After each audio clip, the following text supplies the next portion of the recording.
There's something big going on in Orlando. A towering tribute to man's relentless quest for the ultimate family thrill ride.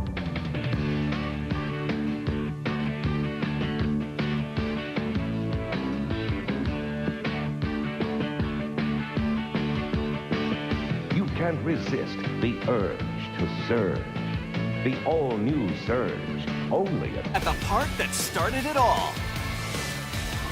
So come back for your last splash and cheer the rush one more time. Wet n Wild will soon become a memory from Orlando's past. I thought it only fitting to make the first video for my new channel about the first water park ever built, and yet another thing 2016 took from us. Wet n Wild Orlando was opened on March 13th, 1977 by SeaWorld founder George Millet. Wave pools existed before this. Splash pads existed before this. But this guy right here was the first one to come up with the bright idea to combine the two. Iconic. We owe him so much. And before you start typing River Country is a themed swimming hole, still awesome but doesn't count, fight me.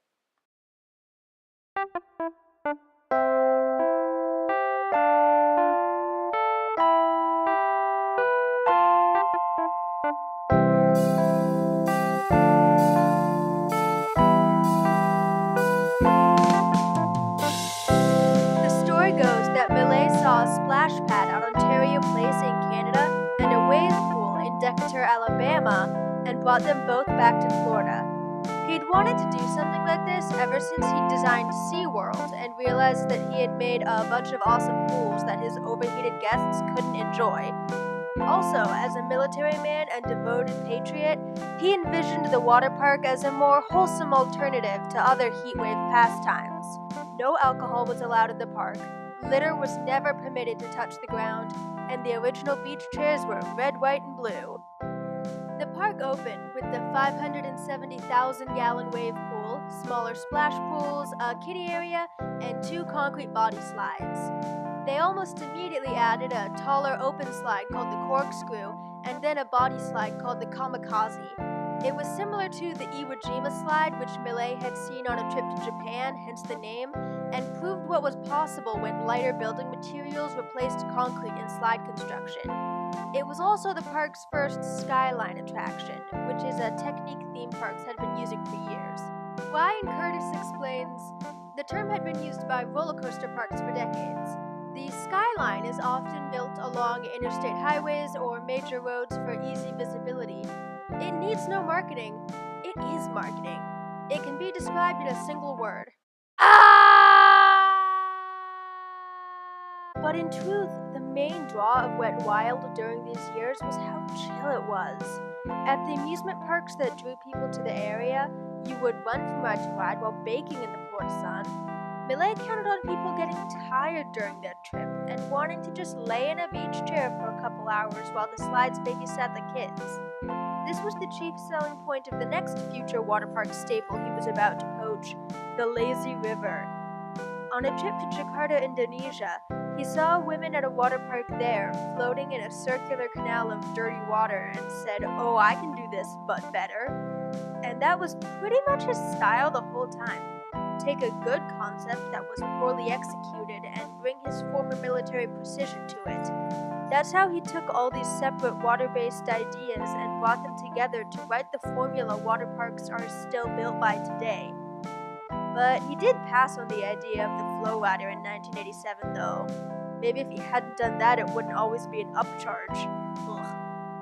And I know it might sound shady to just go around cloning and improving other existing rides, but a bunch of competitors were about to get started by ripping off his stuff, so all's fair.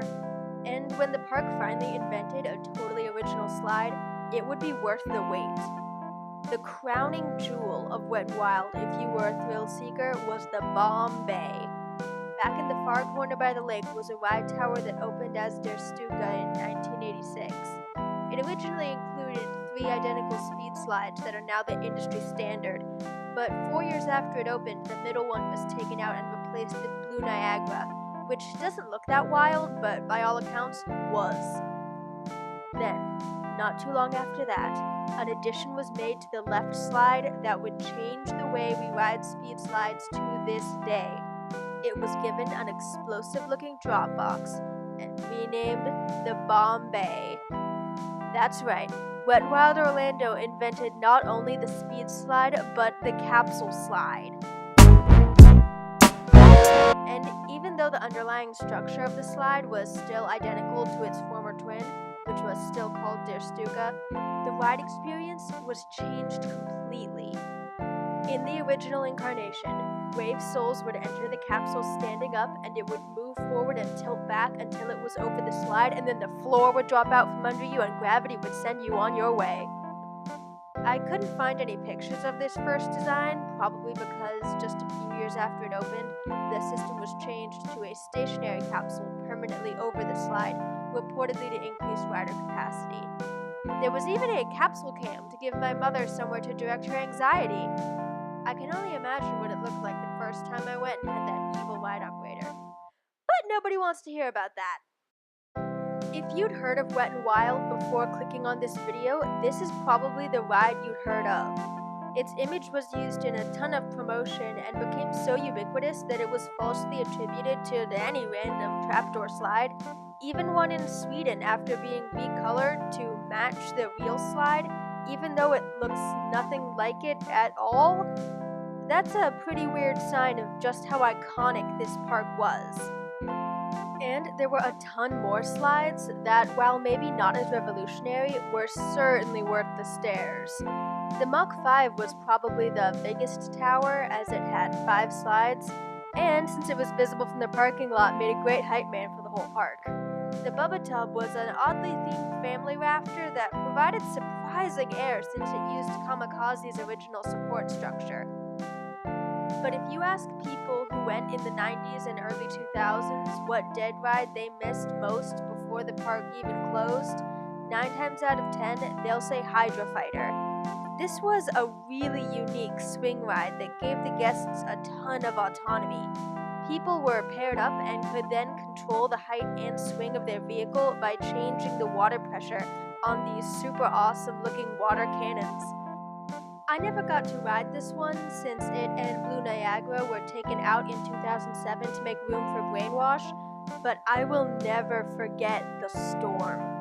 Nestled down in the lower corner, the Storm was 2 racing toilet bowl slides, and if you've ever done a toilet bowl body slide, you know it's intense. They had signs at the top warning away anyone who wasn't a strong swimmer that I did not believe until I hit the also circular splashdown pool and the vortex was... Cape caught in a jet turbine. But the thing I'll never forget as long as I live is the time I rode it in 2010. We'd gone down to Florida because Universal was opening the Wizarding World of Harry Potter in spring 2010, so we figured a trip for early June would be safe.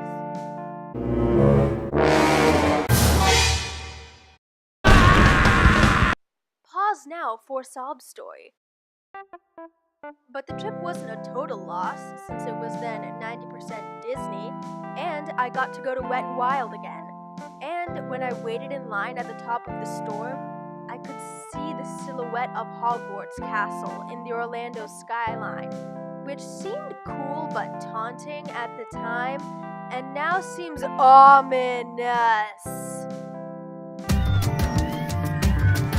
It was watching. It was waiting. It was plotting the murder of an icon. And I'm not being hyperbolic when I call Wet n Wild that. Honestly, most of the newer slides were fairly standard pro slide creations, but what set them apart, in my opinion, was the theming. Water parks don't usually have that. Sure, you'll have a Noah's Ark where the whole park centers around a certain theme, but it rarely goes beyond coordinated names and some concrete statues. Even Disney, the theme lords, mostly only managed to explain why there are slides. Wet n Wild had the only water slides I've ever seen to include theming inside them. Brainwash was a trip. That one lived up to its name for sure.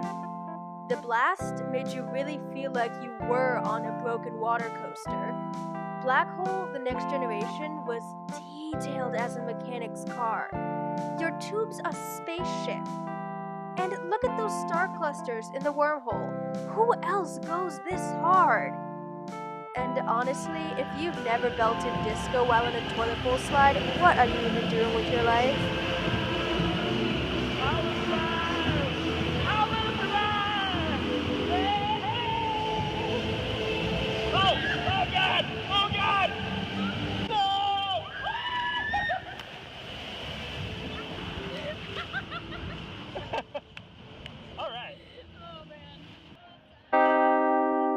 Usually, when you learn the history of a closed park, it got the axe because it had been going downhill for a while. This was not the case for Wet n Wild.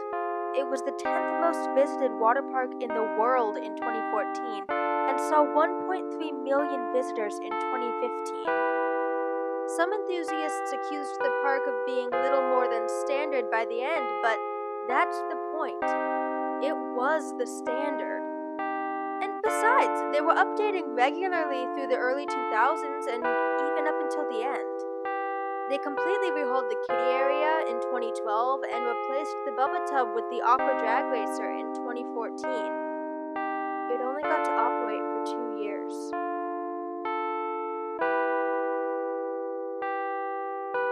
And it's kind of weird that Universal spent the money to do that because their plan was fairly obvious when they purchased the park outright in 2013 after leasing the land for 15 years. They had wanted a water park to try and become more of a resort destination and compete with the Mouse, but Wet n Wild was kind of far from their main properties. At least by 2014, they had to know that they were going to close America's first water park to make room in their lineup for Volcano Bay. And if you couldn't tell by the fact that I made a whole entire video about this, I am not okay with it. Which is why I will never go to Volcano Bay as long as I live. I mean, it looks pretty awesome, so I'll definitely go, but I will not have a good time. Except I love water slides, so I definitely will. Whatever, I'm still mad! Oh, how dare. Thanks for watching.